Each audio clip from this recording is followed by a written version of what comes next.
Now we're very excited to welcome Professor Jean Beaman, who's an associate professor at the of sociology in the PhD program at CUNY Graduate Center and at UC Santa Barbara.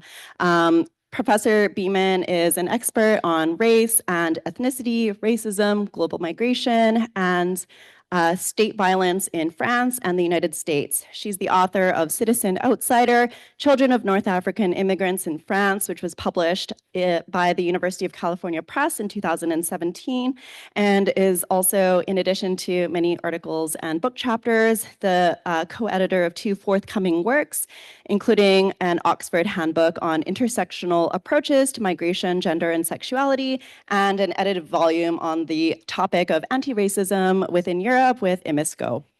I first became aware of France's fraught relationship with race while I was still in graduate school. One of my closest friends in my cohort was interested in this question of how interactions with the police shaped the national identification of immigrants in the second generation in France, and my friend herself was a French citizen. And I still remember our cohort's collective reaction of surprise when my friend told us that France legally does not recognize or collect any official data about racial and ethnic characteristics in its population. And altogether, we wrestled with the challenges that this policy stance presented, including this question of how can we study and therefore combat racism and racial discrimination in a context where race, legally speaking, does not exist. And a few years later, Citizen Outsider came out. And for those of you who haven't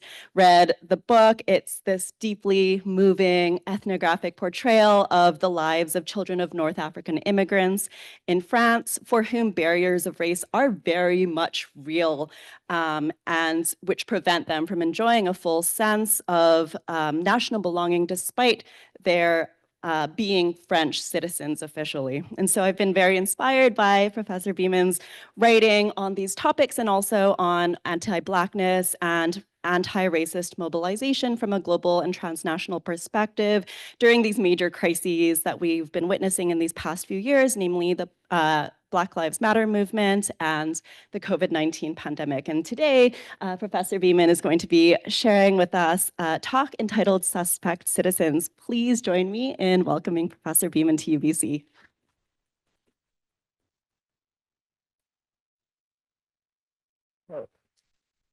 Thanks so much, everyone. Thank you, Amanda, for that lovely introduction. I want to first thank the Center for Migration Studies, especially Irene and Ancha, 2 scholars whose work I greatly admire, for this really kind invitation, as well as to Matza and Gabrielle and Amanda for all your assistance and support. I'm really excited to be with all of you today. It's my first time, hopefully not last time, in Vancouver. So the title of my lecture is Suspect Citizenship: Rethinking Belonging and Non-Belonging in Plural Societies, which comes from a book that I'm currently writing that I'm happy to share parts of with you today. Oh, I know it's going to happen. Okay, to give a bit of a preamble, I'm a scholar and ethnographer of race, racism, and migration in France. And I've often been asked about how I came to this topic. And while that's a bit of a long story that would take, the full 45 minutes to get into, I want to partly address that question by starting with James Baldwin, the late African-American intellectual and writer and expat to Paris, and how his reflections about race and belonging in France as an African-American have been so influential to me. Okay. So in 1972, in No Name in the Street, he wrote, quote, "Life in Paris was to some extent protected by the fact that I carried a green passport," which was the color of US passports at the time. Anyway, I was today years old when I wrote that, but anyway. This passport proclaimed that I was a free citizen of a free country and was therefore not to be treated as one of Europe's uncivilized Black possessions, end quote. So what Baldwin beautifully illustrates in this and his overall work is how his status as a Black American in Paris simultaneously allowed him to witness cruelties towards France's ethno-racial minorities and realize the status afforded to him as an American in Paris. His insights and observations resonated with me years later as I was conducting my own fieldwork in France, and they connect a bit with what I'm going to discuss today. Thinking through how France, as part of Europe, treats its own quote unquote undesirable populations, and how I think this speaks to how we should understand belonging and non belonging in post colonial and plural societies. I'm interested in how the state produces non-belonging and makes people feel out of place, including through, as I'll discuss today, state violence and state racism. So on October 27, 2005, 𝙍𝙘𝙚𝙤𝙾, a 17-year-old of Tunisian origin, and 𝙈𝙤𝙘𝙚𝙤𝙾, a 15-year-old of Malayan origin, pictured here, were electrocuted at a substation as they fled police in the Parisian banlieue or suburban outskirts of Clichy-sous-Bois. They are allegedly trying to avoid an identity check or a contrôle d'identité. Under current laws, police officers have the jurisdiction to stop individuals seen as quote unquote suspicious, ask for their identification and whereabouts, and comb through their belongings. Such identity checks have often led to harassment and brutality by the police, including death. So therefore, in running for their lives, 𝙍𝙘𝙚𝙤𝙾 also ran towards their deaths. Outrage about their deaths and the lack of acknowledgement thereof by the police led to uprisings throughout France's banlieues for about 3 weeks. National and international media attention heavily covered these uprisings, featuring lots of images of heavily armed police officers and of cars and buildings on fire.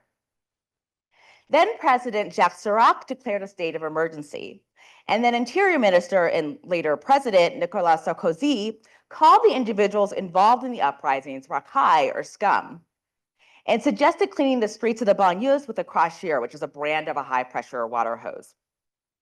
The police officers involved in the deaths of 𝙍𝙘𝙚𝙾𝙾 were cleared of all charges related to their deaths over a decade later. So at the time of these uprisings, which was almost 20 years ago, the popular discourse was that the disaffected, unemployed, and underemployed youth involved in these uprisings needed to better integrate themselves into French society. It was youth like 𝙍𝙘𝙚𝙾𝙾 who were framed as immigrants rather than as French-born citizens. They were the problem, not the state of France itself. While these uprisings received much national and international media attention, what was often missed in this discourse at the time was the role of police violence or state violence in creating a context for the deaths of these two ethno-racial minority youth, as well as for the subsequent uprisings.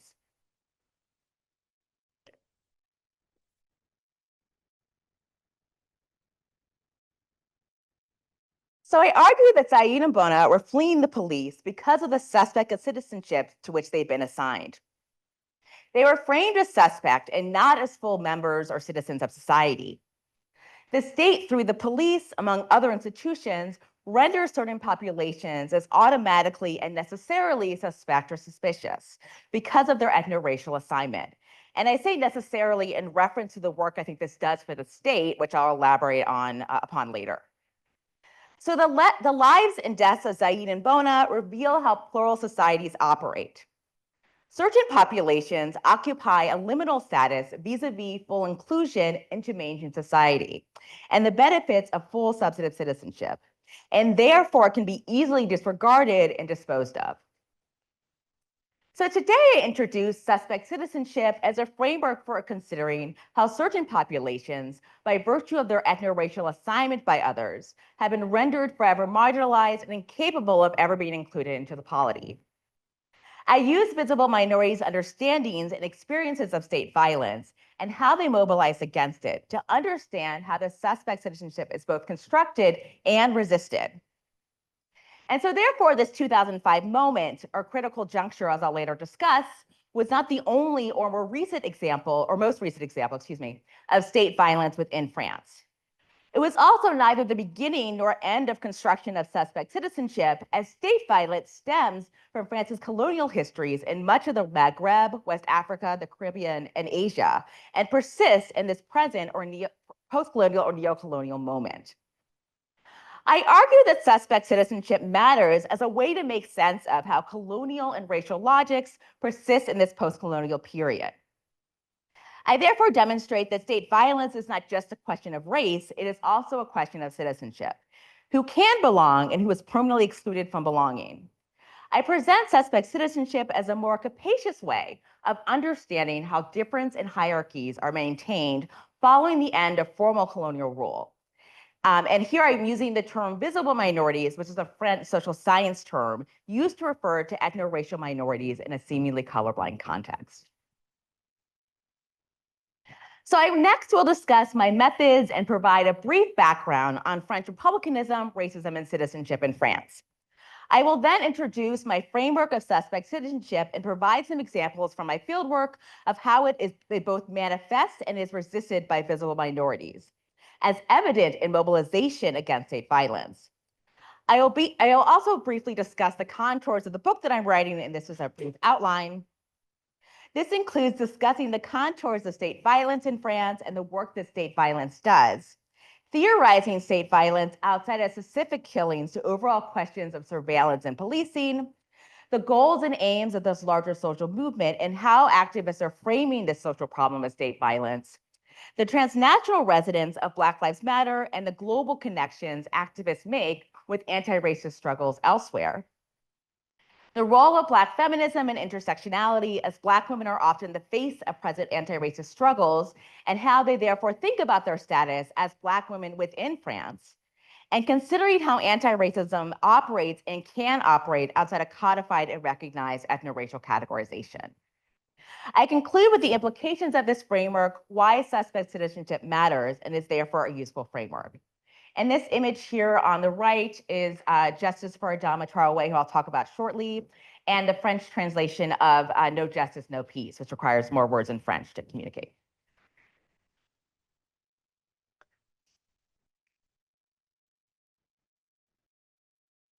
So my book is based on ethnographic research in the Parisian metropolitan region, conducted between 2017 and 2022, interrupted at various points due to the COVID-19 pandemic.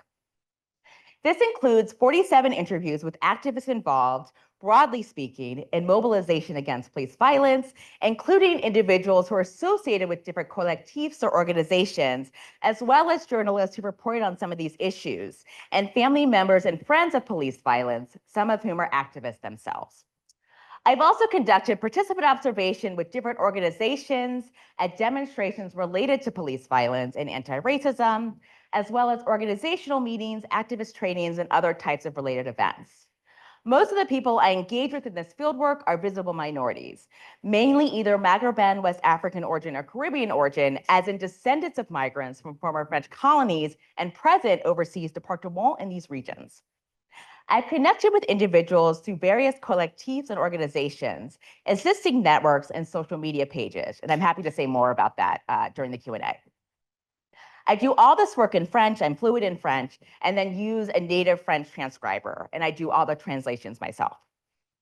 So my method is informed by a Black feminist epistemology, which takes seriously my standpoint as a Black woman conducting this research.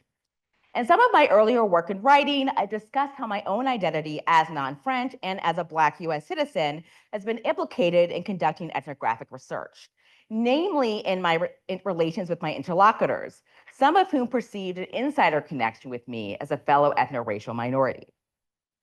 So far, this has also remained the case in this current work, particularly as individuals reference my own identity or their perceptions thereof, as a Black American living in this era of Black Lives Matter. I'm continually fascinated by how the connections my interlocutors make and the boundaries they draw vis-a-vis my own identity or their perceptions thereof further reveal how racism is understood in French society. And this is a photo I took at a 2018 demonstration for 𝙈𝙤𝙧𝙖𝙯, who was killed by the police in 2016, who I'll discuss shortly. And also I want to note that I took the majority of the photos in this talk, which I also see as part of my ethnographic method. So France is a fascinating site to explore liminality and complexities of citizenship, inclusion and belonging, inclusion and exclusion and belonging, because of its model of citizenship based on its Republican ideology, which does not recognize identity-based categorization.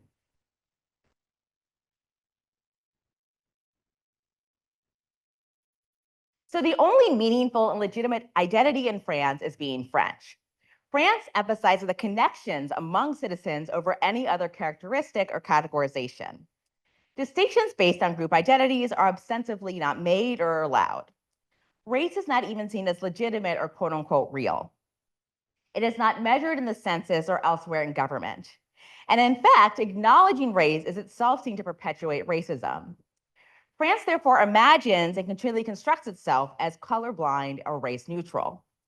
Yet despite the Republican emphasis on the renunciation of ethnoracial categorization, many scholars, including Sue Peabody, Todd Shepard, and Jennifer Breton, among others, have argued that France has long relied on ethnoracial boundaries in constructing its national identity. Race has operated and still operates as a basis of differentiation within France. So here I find 𝙈𝙤𝙜𝙤𝙤𝙜𝙤's framework of the racial project to be instructive, as this framework allows me to consider how people are marked as different and inferior without state-level categories. It also explains the creation and maintenance of a quote-unquote racial common sense, in which individuals are marked as distinct in the absence of state categories, and those distinctions come to have meaningful consequences. Given its long history of colonial slavery, colonialism, and related subsequent migration to the metropole, France is a crucial site for understanding how individuals who are descendants of imperial and colonial structures fare in a post-colonial context, as well as how states, quote unquote, manage descendants of formerly colonized subjects.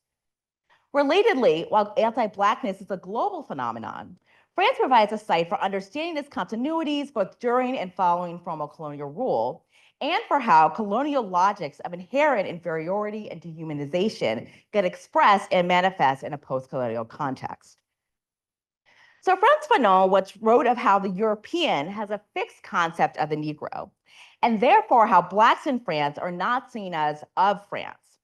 This is one example of what humanities scholar David Theo Gorbuch terms as quote unquote racial Europeanization, or how race is often seen as a problem everywhere but in Europe, whereas instead often framed as exceptional related to phenomena of the past, such as the Holocaust, as well as to the general ways that European identity is constructed as synonymous with being white, so that not being white marks one as not being part of Europe.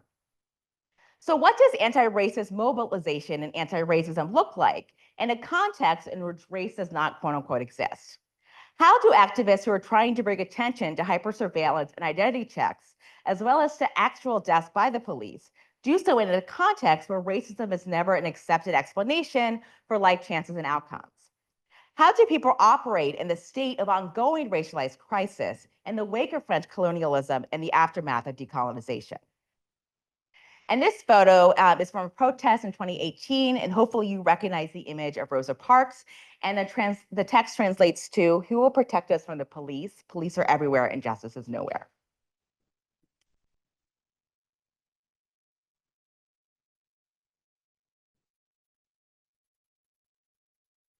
So my framework of suspect citizenship builds upon questions I've explored in some of my earlier work, including the framework of citizen outsiders, the title of my first book, which itself builds upon Black feminist scholarship, conceptualizing how individuals can be members of a society in a formal sense, yet simultaneously kept on the margins of that society, thereby complicating the relationship between race, citizenship, and belonging, as well as the framework of cultural citizenship, which I've used as a corrective to theories of immigrant incorporation and assimilation for the second generation.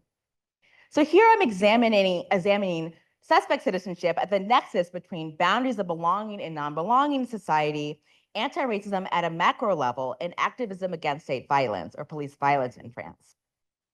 My use of citizenship and suspect citizenship built upon longstanding debates on the racialized and differential nature of modern citizenship, thinking here of scholars like Gurminder Barma, Letty Volpe, David Fitzgerald, Evelyn Nakano-Glenn, among others. I'm tempting to push this further by questioning whether or not ethno-racial minorities are ever capable of being fully included into the polity. My use of suspect and suspect citizenship builds upon extant research on Islamophobia and anti-Muslim racism, and how Muslims are increasingly surveilled and constructed as quote unquote suspect communities, and as Francesco Ragazzi has shown in his research. Yet I extend this by arguing that this ongoing construction of suspicion is broader than counterterrorism in Muslim communities. Rather, it is constructed against and resisted by all non-white populations. Suspect citizenship is another way of considering how quote-unquote non-belonging is produced, building off the work of Anna Corneve and 𝙍𝙬𝙬, as well as the precariousness and liminality of full societal belonging. In this way, I suggest that visible minorities in France are quote-unquote permanent minorities, per 𝙈𝙞𝙜𝙬𝙬𝙬, who has argued that colonial modernity led to the making of permanent minorities in modern nation states, and quote-unquote permanent strangers, per Stephen Small, who has argued that Black people throughout Europe must wear their passports on their faces. In this way, suspect citizenship also clarifies the relationship between non-belonging and anti-Blackness, as I demonstrate how they are co-created and co-produced. I present an empirically produced theory of the production of non-belonging and its relationship to whiteness and white supremacy. I demonstrate how suspicion is constructed and attached to specific populations, and how these populations make sense of, mobilize against, and resist its construction. This suspicion locates them on the margins of mainstream society and renders their incorporation and inclusion as impossible. Therefore, I argue that it is not one's legal citizenship status that marks boundaries of inclusion and belonging, but rather one's permanent construction as suspect.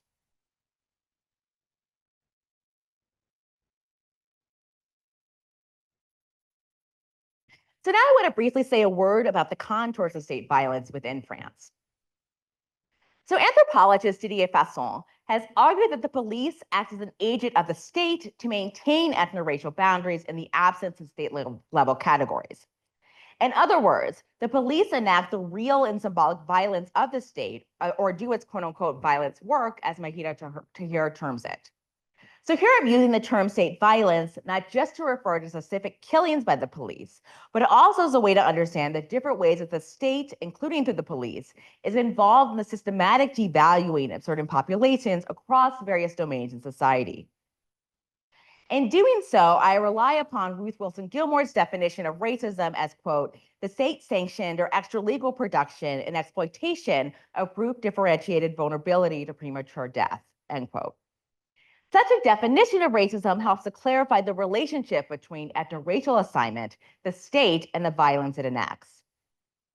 Anthropologist Paul Silverstein has argued that les contrôles d'identité, or identity checks by the police, such as what 𝙍𝙬𝙬𝙬𝙬 and Bona experienced before their deaths, are a kind of citizenship surveillance of predominantly Black and Maghreb-origin individuals.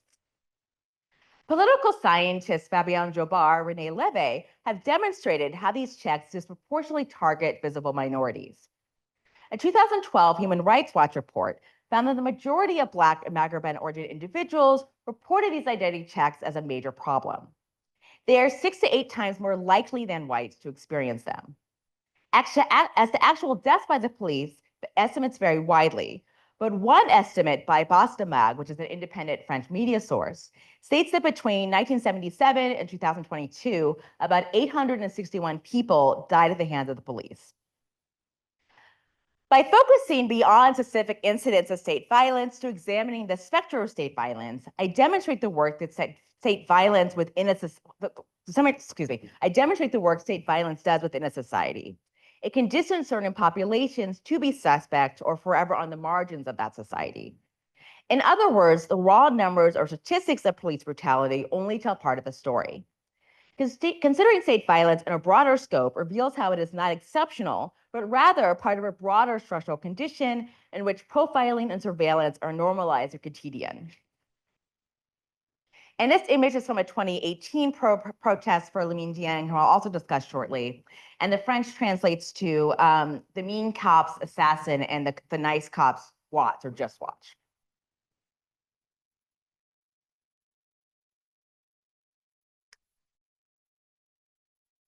So now I'm going to provide 2 quick examples of the state violence and identity checks by the police I just discussed.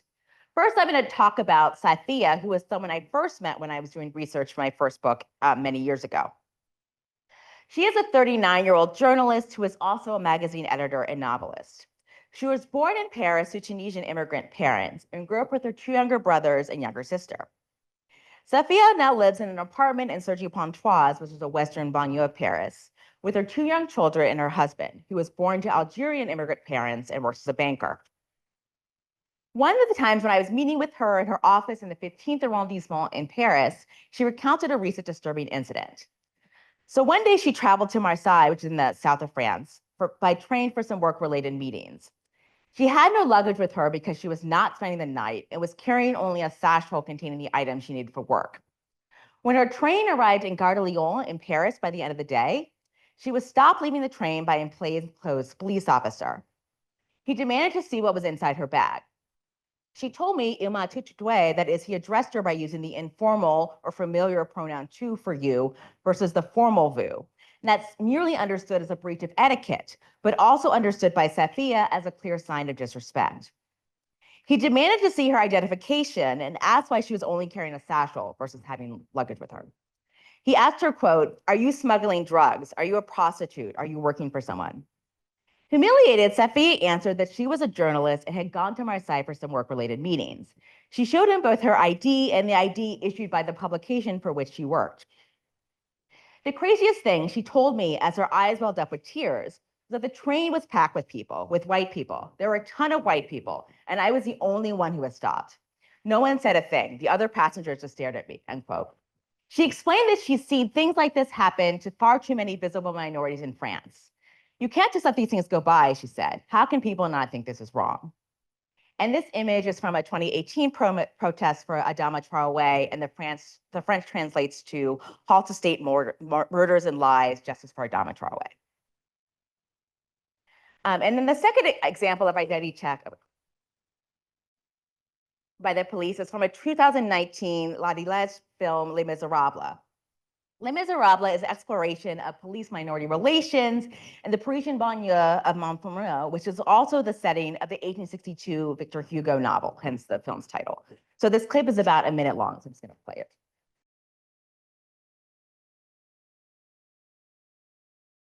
So one reason why I wanted to show this clip and highly recommend this film is how it addresses the quotidianness of police harassment, which is also evident in the experience of Safiya I just shared. So throughout my fieldwork, many made direct connections between ongoing practices of policing, harassment, and hypersurveillance with the same patterns and practices in former French colonies and present overseas departements, and routinely reminded me that what I was witnessing and studying was therefore not a new phenomenon. They are therefore responding to state violence that is not new, but rather an extension of violence under French colonialism. For example, historian Jennifer Boitron has demonstrated how throughout France's empire, in parts of Africa, Asia, and the Caribbean, various colonized populations were labeled, quote unquote, suspicious or undesirable by French officials, including when they migrated to the metropole. And decolonial and anti-colonial activists were heavily monitored and surveilled by the French police. One function of suspect citizenship is how it maintains its colonial continuities, including which individuals are questioned, doubted, and distrusted. For example, Franco is a 47-year-old activist who was born in Guadeloupe and came to mainland France when he was 2 years old. When we first met in a small cafe near the movie theater in Les Halles shopping center, he explained these continuities and how they relate to state violence. He says, quote, "What's happening now in France is reproducing what happened in the colonies. Postcolonialism is just a myth. What we have now is neocolonialism. Nothing has changed as the ideas are the same. It is a bigger problem than police violence. It is part of neocolonialism. Police violence is just a symptom of what really hurts people. We have to fight against what's in people's heads, what never left. We have to decolonize our minds. It's the only way towards the total liberation of Black people," end quote. So Franco grew up in various banlieues surrounding Paris and is active with a number of collectives fighting against police violence and harassment, including what he terms, quote unquote, negrophobia. He was motivated to get involved in this movement partly because of the 2005 uprisings. In another conversation, he explained to me that, quote, "We're the only ones ever called racaille or scum, not the white protesters or people from the left," end quote. In fact, Franco is one of many of my interlocutors who mentioned how important these 2005 uprisings were for driving them to become activists, particularly as many of the conditions that led to 𝙎𝙬𝙬𝙬𝙬 and Boda's deaths have not changed. In this way, the 2005 uprisings were a quote unquote critical juncture, are a distinctive moment in which different ideologies and arrangements were forged, making it difficult to return to a period before such changes. Franco often leads demonstrations for victims of police violence, including Adama Traoré and Lamine Dieng, and also leads trainings to empower others about how they should respond when they are stopped by the police, or les contrôles d'identité, as we just saw in the clip, including their rights to film such encounters with the police using their phones and post those videos to social media. In fall 2021, Franco was fined about 1,500 euros for spray painting a statue of Jean-Baptiste Colbert outside of the National Assembly with red paint reading "State Negrophobia" in June 2020, which is the photo here. Colbert famously wrote the Code Noir, or Black Code, which defined slavery and its conditions in France's overseas territories. Franco publicly described this gesture, which was condemned by President Macron as an inappropriate way to protest, as a political act responding to the French state's anti-Black racism.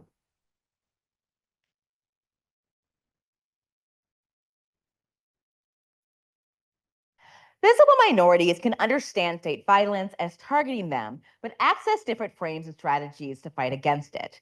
They resist state violence by appealing to French Republican values and indicting the state as a whole, but they're doing so while also making claims to the state and to being French.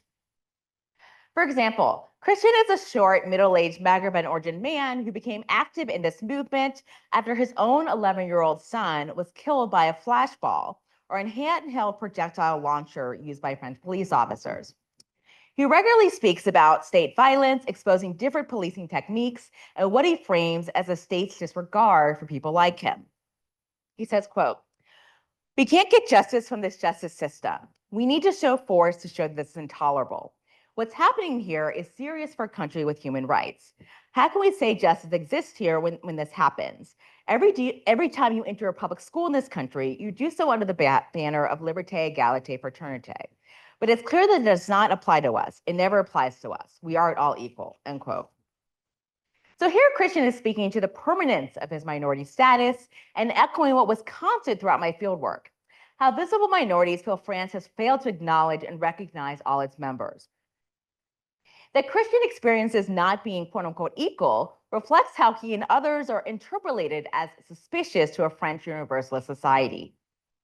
State violence and the specter thereof is only one manifestation of this suspect citizenship. So when I first met Christian at an anti-racist training in 2017, he spoke about the death of his son and screened a brief video of his son's final moments. He recounted how this video footage was manipulated in court to allege that his son has perpetrated his own attack. Throughout this day-long training, different activists, family members, and friends of victims and lawyers spoke on how to respond during encounters with the police and film those encounters, the value of community organizing and media training, and how to craft an effective petition and gain supporters and signatures on social media.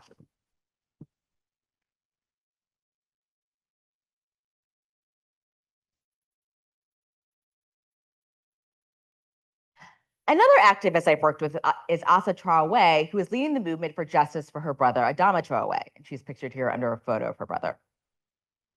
So Adama Traoré was a 24-year-old Black construction worker who died after being arrested in a banlieue north of Paris in July 2016.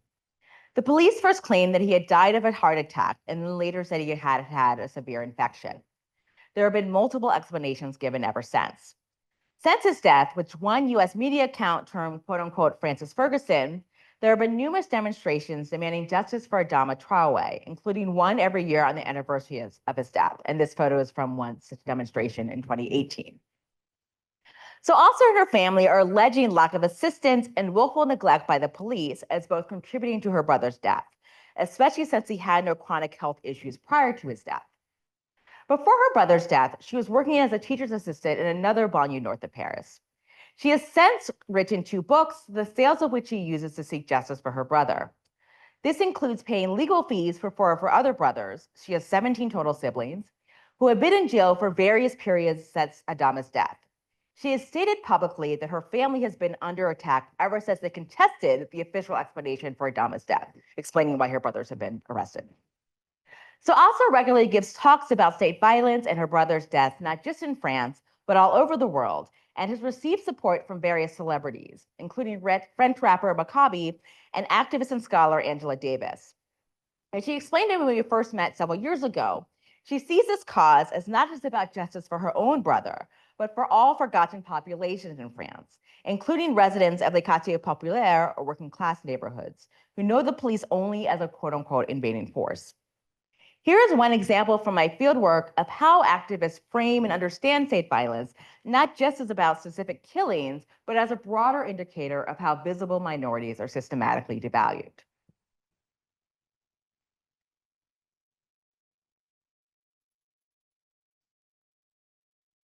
Once when I met with her when she was signing copies of her first book at the offices of Soul, her publisher in Paris, she explained, quote, "We don't see people like Adama as a human, a son, a brother. Even I have been controlled in these quartiers, neighborhoods.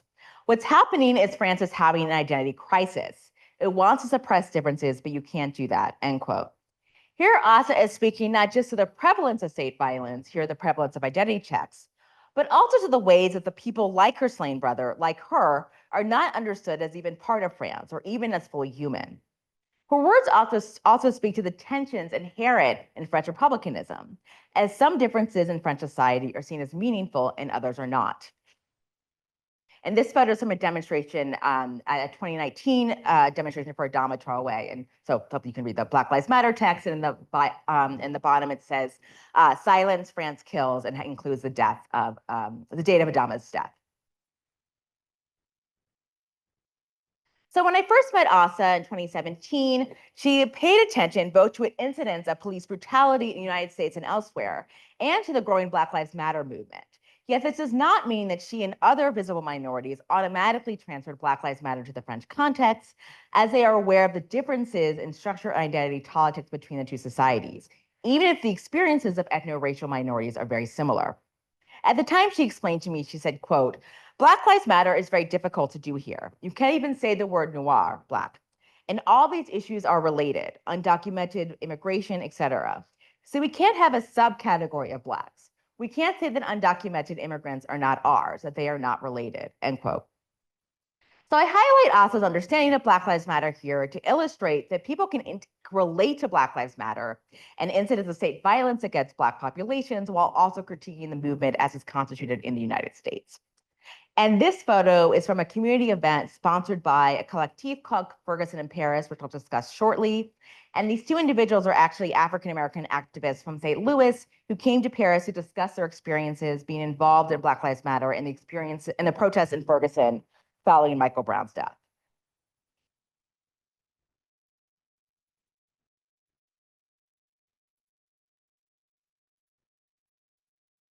Yet, especially since the 2020 death of George Floyd and the ensuing protests and demonstrations throughout much of Europe, Asa has become a face, if not the face, of France's present anti-racist movement and has been framed as such in French, US, and other international media.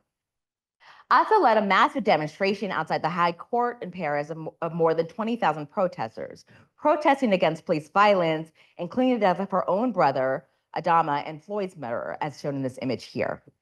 Several protest signs invoked Black Lives Matter and quote unquote, "I can't breathe," the last words of both George Floyd and Adama Traoré. In a later interview with a French magazine, Antidote, Asa said, quote, "When George Floyd died, that's our brother. They, Floyd and Traoré, died the same way. I recognize myself in Black Lives Matter. We are all Black Lives Matter. Our common issue is racial discrimination. Here is over there, it is the Blacks, the non-whites who are being killed," end quote. Considering this shift, I suggest we should not assume a natural resonance or automatic connection with Black Lives Matter, but more importantly, pay attention to the nuances and tensions by which visible minorities pay attention to incidents of state violence in the United States as well as in other societies, but have their own analysis about movement ideology and tactics. So they importantly are not parroting whatever comes out of the United States, but rather considering strategically what it means to do so. And Asa's anti-racist work, both within and outside of France, I think speaks nicely to this. As I've argued in some of my other work, what one might consider as Black Lives Matter within Europe actually builds upon and connects to past and present anti-racist struggles within Europe itself. including challenging the denial of race and racism and forcing European states to grapple with their own history of slavery and colonialism.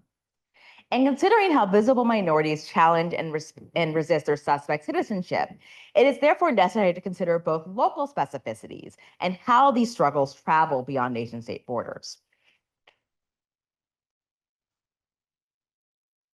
Furthermore, there are many references to Black Lives Matter in the present and French anti-racist movement. Other transnational connections of anti-racist mobilization are evident, from struggles for liberation for Black Americans more broadly, as I've illustrated in some of the images I've used throughout this talk. So one such example is Ferguson in Paris, a collectif with which I've also worked, which connects incidents of state violence against Black Americans with similar incidents in France through campaigns on social media and demonstrations. This particular group began after Michael Brown's death in Ferguson, Missouri in 2014, and seeks to apply the discourses and actions of Black Lives Matter to the plight of Black populations throughout France. As one of the founders of Ferguson in Paris, Mamadou, a 32-year-old of Malayan origin who grew up just south of Paris, put it, quote, "Part of the reason I chose the name Ferguson in Paris is to show Ferguson, Paris, the same. It's the same thing. The contexts are not the exact same, but the pressure means are the same. These are the people who never received justice," end quote. And this image is from Ferguson in Paris's Facebook page, and the translation is "fed up with criminals in your uniform."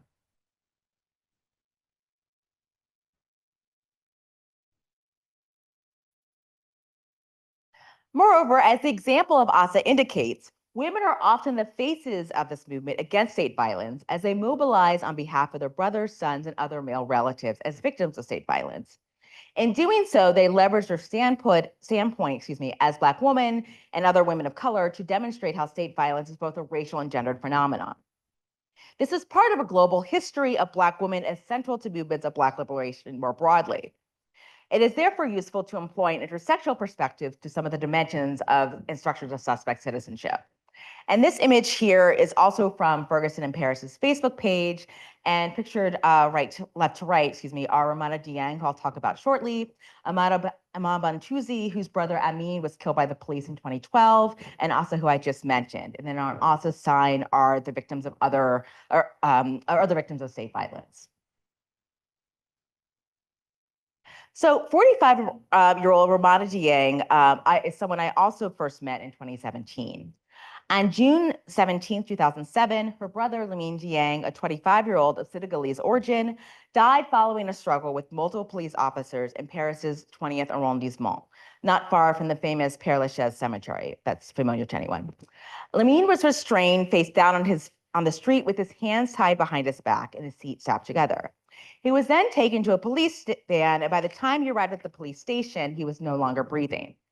The medical report stated that he died of asphyxiation, yet his family and friends want a full investigation as well as punishment for the officers involved. And this is a photo from a 2018 demonstration for Lamine Dieng. So after her brother's death, Ramada started a collectif Vivole, which loosely translates as Stolen Lives, as a way to mobilize others against state violence. She sees this as a worldwide network connecting what's happening in France with what's happening in the United States, as well as other societies. Through this collectif, she and other activists align with friends and family members of other victims of state violence, and also hold yearly commemorative demonstrations each June on the anniversary of Lamine's death. During this commemorative march, Ramada recounts the specific events leading up to Lamine's death, leaves flowers at the exact spot where he died, as well as allows family members and friends of other victims of state violence to offer up their own testimonies. And this photo is from a demonstration I was a part of in June 2017 for what was then the 10-year anniversary of Lamine's death. Once when she and I were speaking in a park not too far from where her brother died, she explained the contours of this issue. She says, quote, "Police violence in France really is a racial question. It is racism of the state, because when you look at the list of victims, you see that essentially more than 90% are Blacks and Arabs. The remaining 10% are activists or militants, Roma, and what we say in quotation marks as accidents. Whites only die by accident because they are not targeted, they are not the profile. There is a kind of profile for police violence, and the profile of victims is always the same profile. It's always young Black men between 20 and 40 years old, and Maghreb or North Africans as well, between 20 and 40 years old, end quote. So Ramada sees being a woman as an asset in the struggle, as women are also subjected to identity checks like men, as evident in the clip I showed earlier, and sees her brother as an example of any Black or Maghreban man that this could have happened to. In this same conversation, she later told me that in the United States, state violence is much worse, as there are many more victims. Yes, she says, quote, this happens in all Western countries because it comes from the state. The state is racist, end quote. This is one example of how state violence is understood as state racism, despite France's Republican ideology, as well as how visible minorities understand state violence as a looming presence and threat.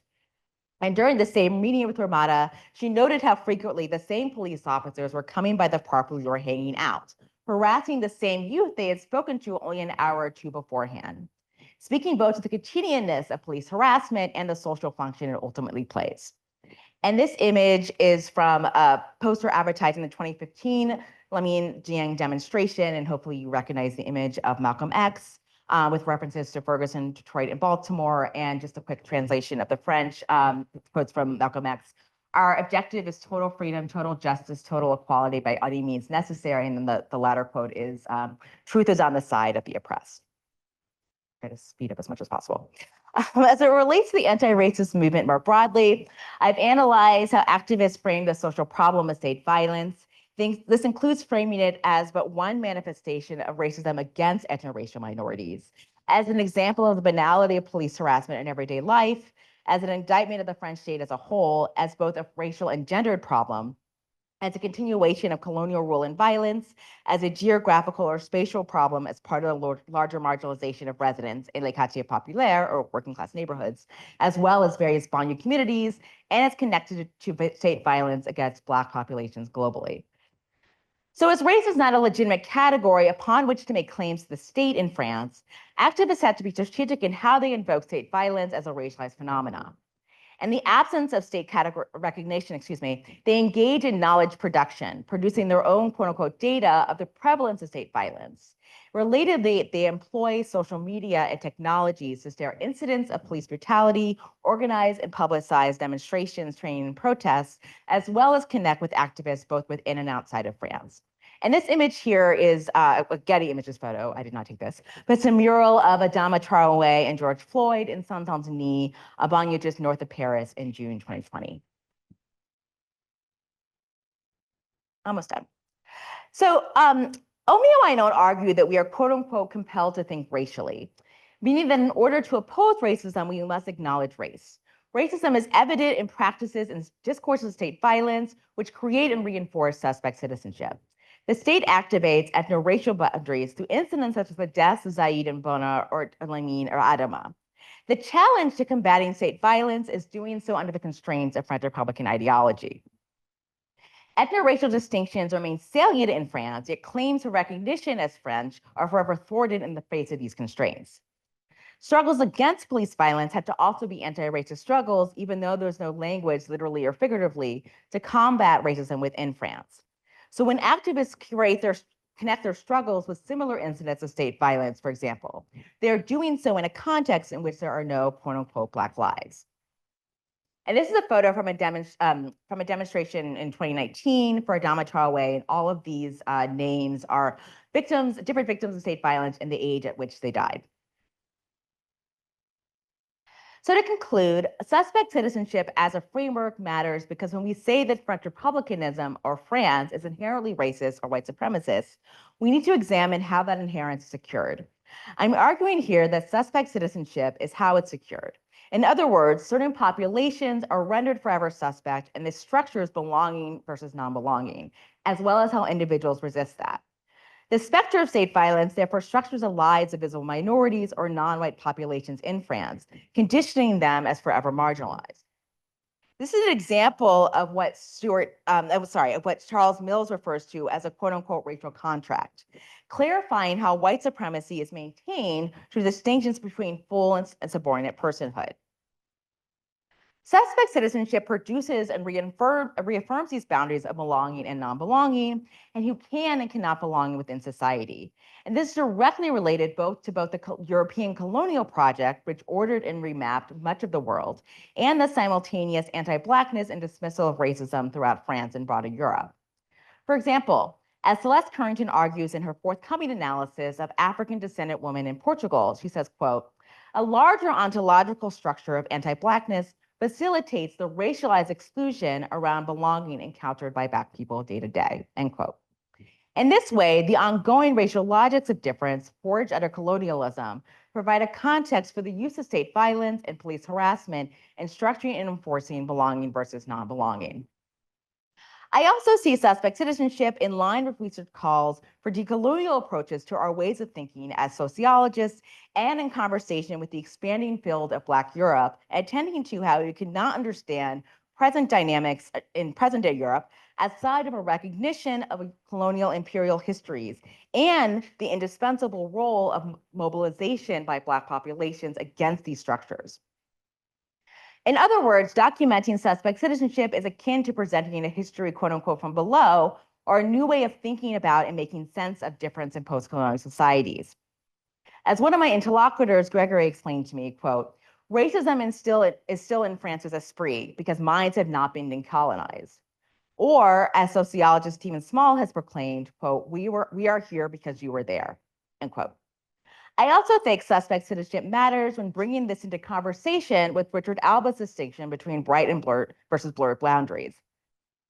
As suggested state violence and the specter thereof brightens boundaries between whites and non-whites.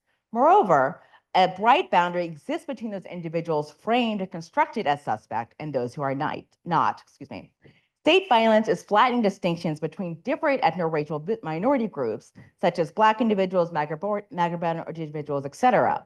Despite the multitude of distinctions among France's visible minorities, state violence and the growing mobilization against it suggested a collective we is forming. I've demonstrated here how state violence and the threat thereof remind individuals of their status in society. The specter of state violence illustrates how citizenship and societal belonging extend beyond questions of legal citizenship. Visible minorities rely on the idea of citizenship, here a Republican ideal thereof, to make claims to the state and contest what the state enacts. Saïd and Bono were technically French. They were born in France, but simultaneous with the status as French citizens was their status as suspect. Understanding the relationship between the two is crucial for understanding how racism operates and how white supremacy is maintained in plural societies. Suspect citizenship is a necessary feature of modern liberal societies, including but not limited to France. And as some populations are automatically included within society or eligible to be included in societies, and others are not. This goes beyond inclusion in society into a consideration of whose entry and rightful place in society is actively denied.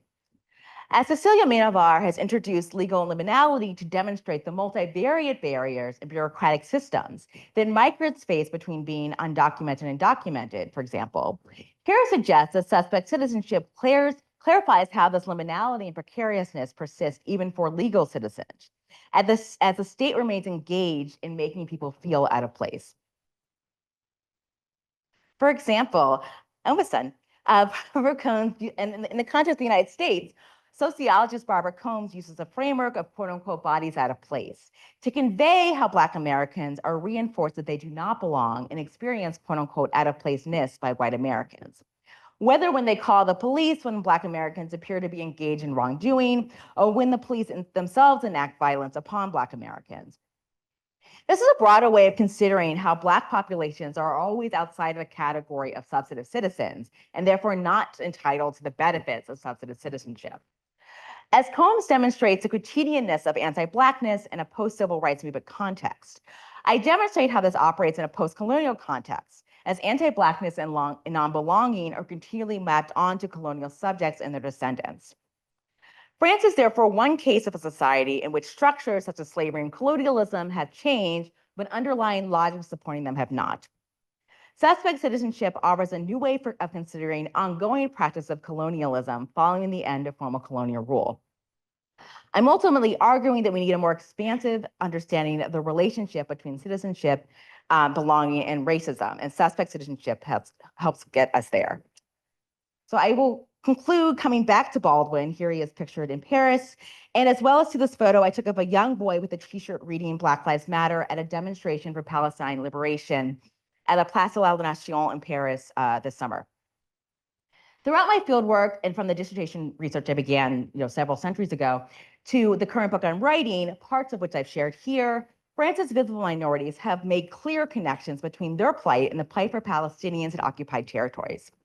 This is the context under which I conduct this research and under which visible minorities struggle for recognition both in France and worldwide.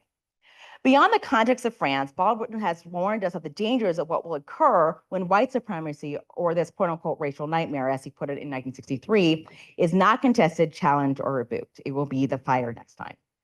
Thank you. Sorry for going over time.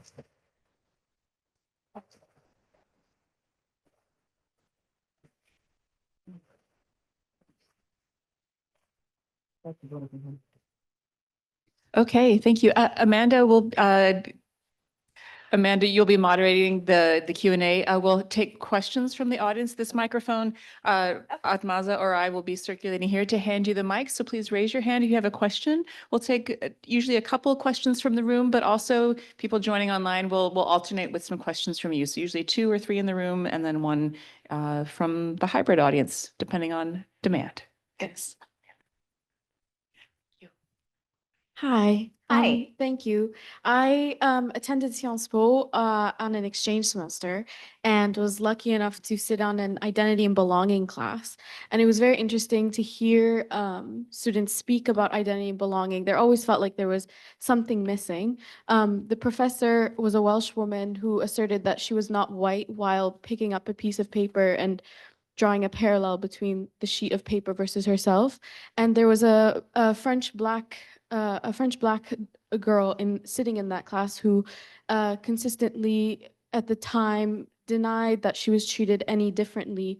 And what was interesting about as we progressed throughout the term, by the last class, she kind of started crying and saying that it feels like this class, there were discussions amongst ourselves that answered something that had always felt missing within myself and has now brought questions to me. So one of my questions for you is whether in your research you have found that the way in which BIPOC French citizens have marginalized this part of their identity and how that has perhaps enacted a method of grief or perhaps resistance to the fact that you're consistently by the state being rejected. So you're like, okay, let me just go forward being this French person, this normative. You mean how they've internalized Yeah, that? yeah. Yeah. And basically the consequences of lack of recognition. And yeah, and how you see perhaps a way forward. I'm taking a collection of questions.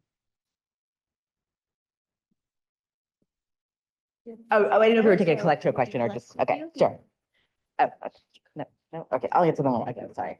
All right, thank you for the question. Not commenting on that professor's pedagogical practices. Yeah, I mean, so this is something I talked about a little bit in my first book around thinking about how, in that case, children of Maghreb immigrants, came to understand themselves as not being seen as French by others, despite the fact that they saw themselves as French because they were born and raised there. And so I think one quick answer I'll give to that is to think about the ways in which it's really hard for me to overstate how French republicanism is deeply embedded in the minds of a lot of French people, even people for whom it marginalizes. And so I think it's not therefore surprising the experience you shared of the French Black student in that class. And I think the sort of way forward, I always kind of punt on this question, so I'll continue to do that, which is say that, I mean, I think that there's this inherent tension between what it means to recognize people in their full totality. And so when I started doing research in France as a grad student, like almost 20 years ago, I was ambivalent around the question around what state categories and what they did. And I sort of thought like, oh, there should be this kind, I just kind of assumed, I think, that there should be this kind of, parallel African-American-esque category in the French context. But then, what I was able to learn from and very grateful for having learned from these folks is the fact that like they see themselves as French, sort of in conversation with being Black or Maghreben. And so what we really need to think about in terms of questions of recognition is having a broader understanding of who is seen as French and who could be seen as German or any of these kind of identities. So I try to think about it in terms of not state categories by race per se, but more about thinking more intentionally about how we're using the concept of French as an identity. I don't know if that answers your question. Okay, thanks. Thank you for that beautiful presentation. Thanks. My question is centered around language and framing of identities in France and maybe out to global north. I want to understand, and if you can guide me, how the concept of framing in terms of identity, you've said that in France, it seems there, I would use the word colorblind, and the acknowledgement of race is racism itself. How does that impact generations? First generation migrants that have moved to France will probably experience a lot of culture shock. But for the children that were born into that system, how has that shaped their sense of belonging and identity? I think it kind of piggybacks on what she said about how the girl initially did not see how she was being treated differently. And over time, we can see the psychological impact of her crying. But there are generations of children that are being born into this environment, and their identity has been framed by language, media, the society, sociocultural beliefs in a certain way. How, I guess what I'm trying to understand is psychologically, how does that impact that generation? That's one. And then two, for the generation that actually witnessed the first-hand shock of being seen different, what have they passed down to their children in terms of identity, race, and belonging? It might be a broad question, but I don't know how else to. No, that's a great question. Just making sure I got all parts of it. So just let me know if I'm missing something. So thank you for that. This is a nice piggyback on the previous question. So I think, this is also something I discussed a little bit in my first book of thinking about the different messages that parents of these children of Maghreben immigrants gave their children around who they are and who they are within France specifically. And so just to kind of quickly simplify that, there was a lot of variation. A lot of times parents would say, you live in France, but you're really Algerian, so don't forget X, Y, and Z. And versus there were lots of parents who did the opposite and were sort of like, well, we were Algerian, but you're in France, and so you have to see yourself that way. And so oftentimes what came up in that research was folks trying to make sense of the sort of relationship between the messages, implicit or otherwise, that their parents gave them and their own experiences once they go to school, not so much in the sort of equivalent of the K through 12 system, but mostly like in higher education, where they realize they're one of the few non-white people and that's how their colleagues or peers treat them, and realizing sort of the import of that. And then, that I think, which is also true in a lot of research we have on second generation immigrants more generally, had this sort of, because you asked about the psychological part, the psychological part, how they sort of have to have this sort of, for lack of a better way of putting this, like identity crisis of sort of where they fit. So it was really common for people that I spoke with, again, for my more so for my first book, to go to Algeria for the summer to see their family, and then they were sort of there seen as too French for Algeria, and then in France too Algerian to be French, and that sort of distinction is something they had to kind of make sense of in different ways throughout their lives. You also asked something about the generational, like what they pass on. Yeah, I mean, I think in general, again, thinking more about the research for my first book, I think with the children of Maghreben immigrants, partly because they were born and raised in France, they had a much more critical stance as adults to what France is than even their immigrant parents did. And then they then had to pass, or not, they didn't have to, but they then pass that on to their children, those that had kids. I think there's a different relationship that people have when they are, understand themselves as migrants versus people who understand themselves or are made to socialize and understand themselves as part of a polity, and what happens when they're treated differently because of that. I think for many of the second generation folks that I spent time with, they were really socialized into understanding the Republican ideology and such that if one just sort of, does all the sort of appropriate civic practices associated with being French and, integrating, quote unquote, that they would be accepted. And so they had much more of a, shock is not quite the right word, but for lack of a better word, shock around not actually being fully incorporated. Did I get all the parts of your question? Yeah. Okay.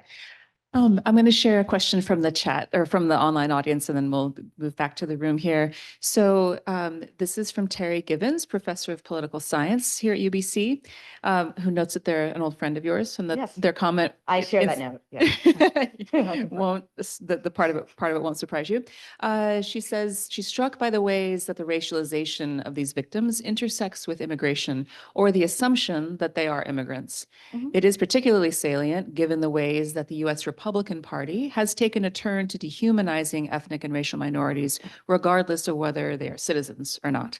Have you examined anti-Black or anti-immigrant discourses and the ways that politicians have spurred on violence? Yeah, thanks, Terry. Hi from afar for that question. Yeah, I mean, not explicitly I haven't studied discourse, but of course, this is something that comes up in the field work I've done for my first book, but also the stuff that I presented today.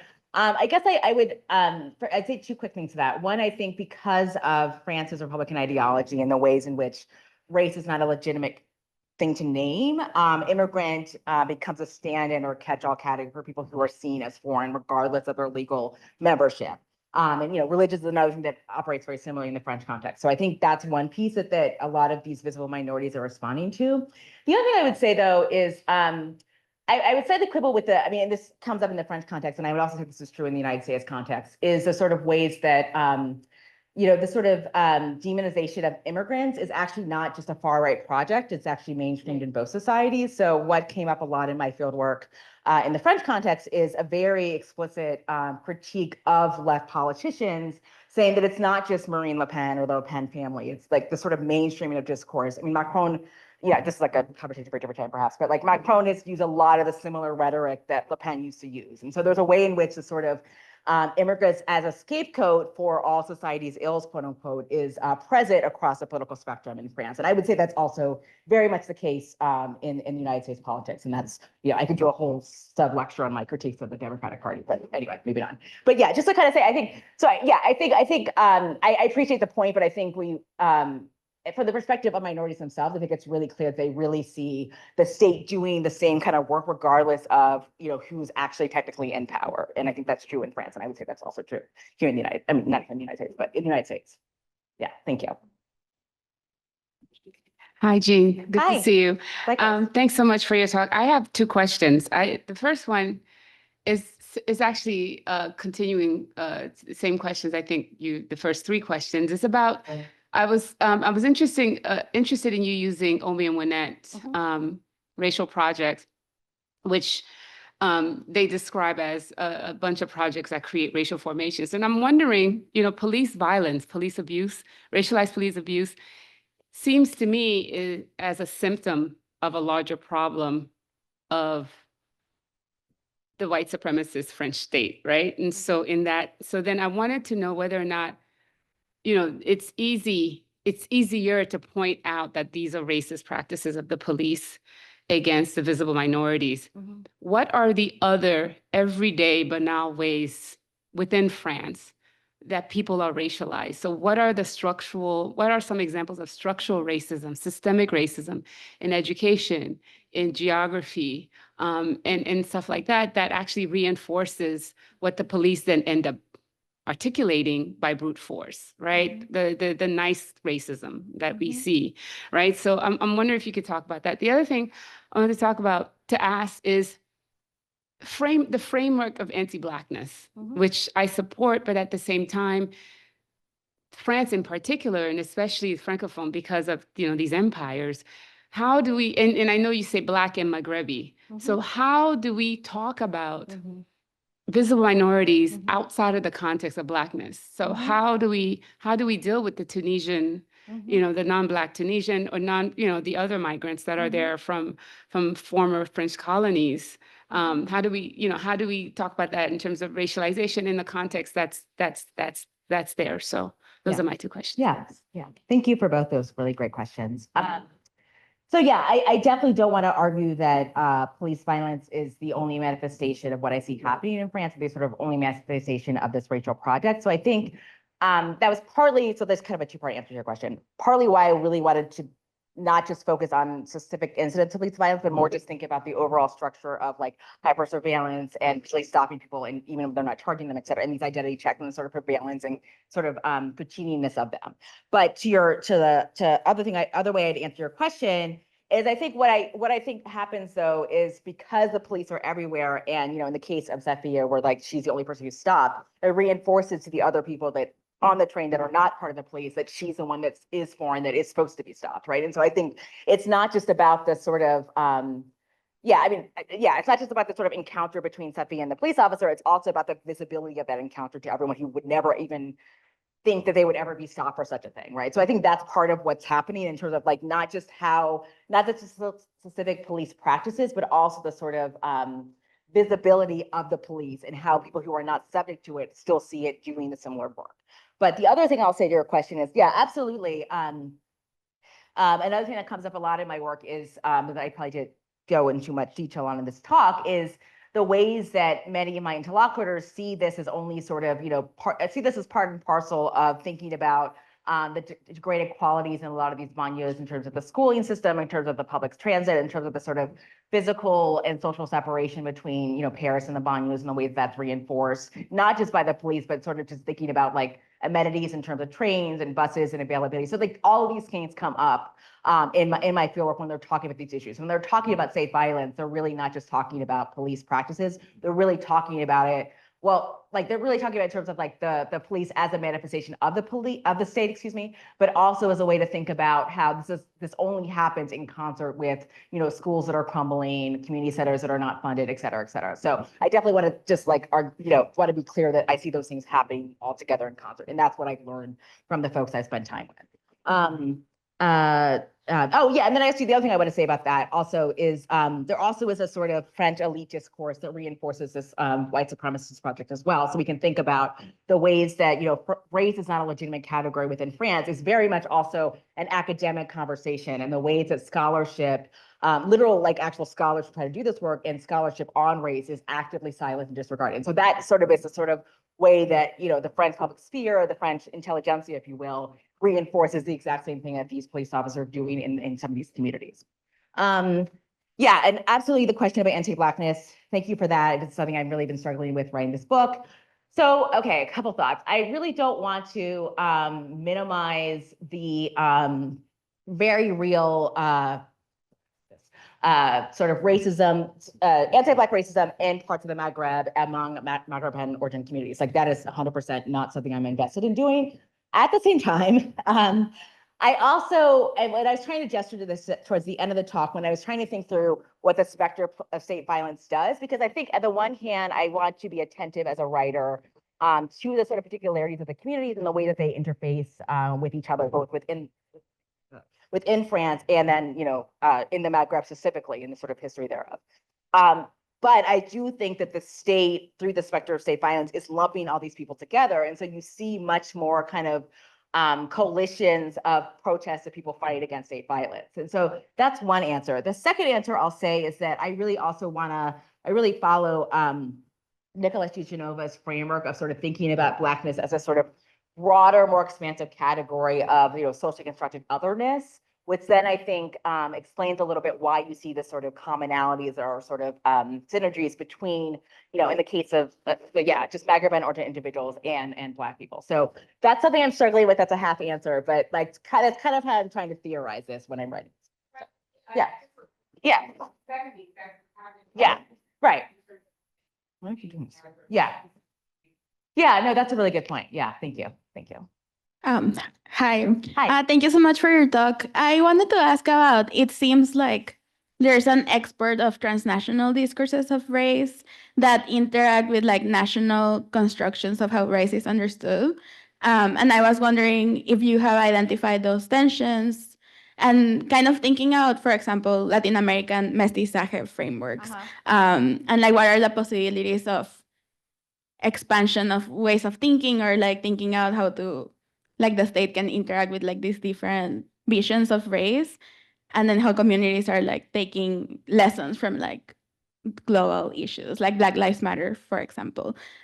I don't know if that makes sense, but like I'm basically interested in the tension between transnational understandings of race and national understandings of race and what possibilities come from that tension? Thanks. Yeah, thanks for that question. Yeah, so I really see my, not just this book, but like my broader sort of way of thinking these days around not over attending to the role of nation state borders and boundaries and how we understand these categories of difference, right? And so, obviously like the French Republican context is very French specific, that's the point, but it's also always in conversation with broader patterns and trends of global white supremacy on the one hand, and also resistance thereof. And so part of what I've been trying to think through, and that I've always kind of been sort of, well, actually, let me answer the question in a different way. So for example, a lot of times when I do presented parts of this work, or particularly my first book, my dissertation, I always got this question of like, which society is more racist, US or France? Which is like, I still get that question, but not as often. And I think that kind of, I think, speaks to the ways that we perhaps unwittingly over-attend to what nation state borders do in codifying like what racism is, and not think enough about the sort of transnational global circulation of these ideas. So, I usually say in that case that oftentimes our ideas about race or racial differentiation in the United States were very much influenced by ideas of the Enlightenment, which again was like, ideas that, problematically spread throughout the rest of the world, right? And so I try to sort of say, and kind of how I'm thinking about my work now moving forward, is to not like ignore what's happening within the particular state context, which of course is the French Republican context, but also think about how both ideas of race and racial differentiation, as well as resistance to those ideas, have long been global in scope. And I see that what I'm describing happening presently as part and parcel of that like long-standing trend. I don't know if that answers your question though. Yeah. Okay. Yeah. Thanks. Okay, I'm going to share another question from the online attendees. I apologize that I'm not going to pronounce this name accurately. I don't speak Portuguese. Mark Loureiro from the University of Leicester, I think. Thanks for sending this in. Do you think that the development and spread of EU citizenship, especially through the acquisition of EU passports from white diaspora in the Americas, has led to a further deepening of the process of suspecting citizenship for racial ethnic minorities in Europe? And do you think this bringing back is something to look at when analyzing the issue regarding the change in belonging? Thanks for that question. That's actually not something I've thought about. I have to think more about that. Yeah, I mean, I guess one thing I'll sort of tentatively say in response to that is that I do think that the sort of anxieties, quote unquote, that the EU is experiencing, or allowing itself to experience, then make states like France, but not just France, be more hard in their stance on who is included or not included. So I think that like that could, I don't know if I thought about that so much in the case of EU citizenship per se. I'm more just thinking about that in the case of sort of general anxieties around kind of what is Europe, where is Europe going, what's happening with Europe, et cetera, et cetera. But so I'm going to slightly punt on that question, but thank you. That's giving me a lot to think about.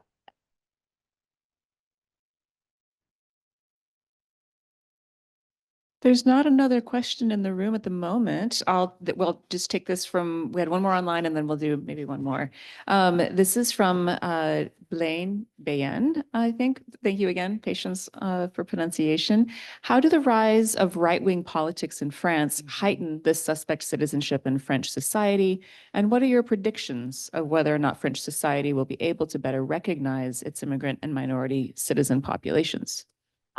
Yeah, thanks for the question. So I guess in reverse order, I'm not, I was saying this earlier, I'm not especially optimistic about the future of France to recognize all its members. So I don't think that is empirically the case. And I'm just not necessarily someone who's, I'm cynical enough to not be able to say that I have any kind of hope in that regard. I think part of why I say that though is because, well, I'll say two things.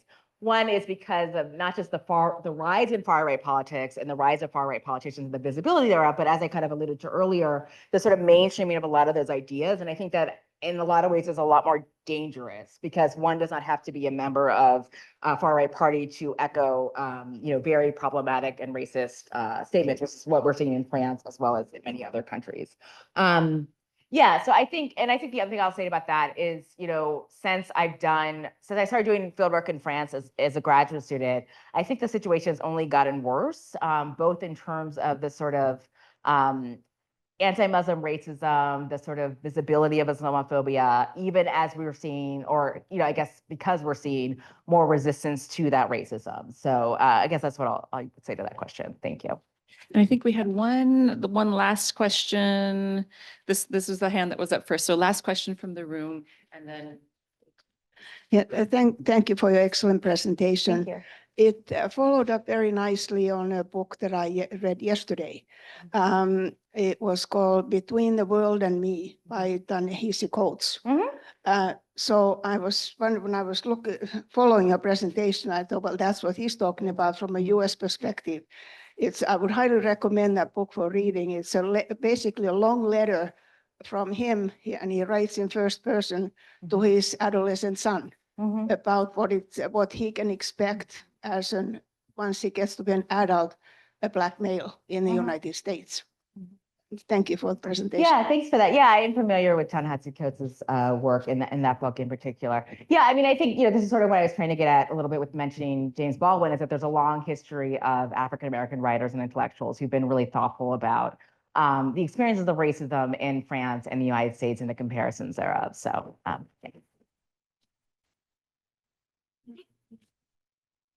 This was so great. Thank you so much all for your attention to this amazing talk. To conclude, I wanted to plug some events that are coming up. In about an hour at 3 p.m. today, we're going to be continuing our conversation with Professor Beaman during an afternoon coffee chat, which I promise is going to be really fun and informal and interactive. So please come. It's in CK Choi. Other events are the CMS Sector Research Collaborations Day, which is going to be on November 13th, and the CMS Community Luncheon on November 19th. Please subscribe to the mailing list and keep an eye out on the website for more information. And we're going to ask you to fill out a survey in your inbox after this event. Let's all give a round of applause to Professor Beaman. Thank you. Everyone. I really enjoyed it. Thank you.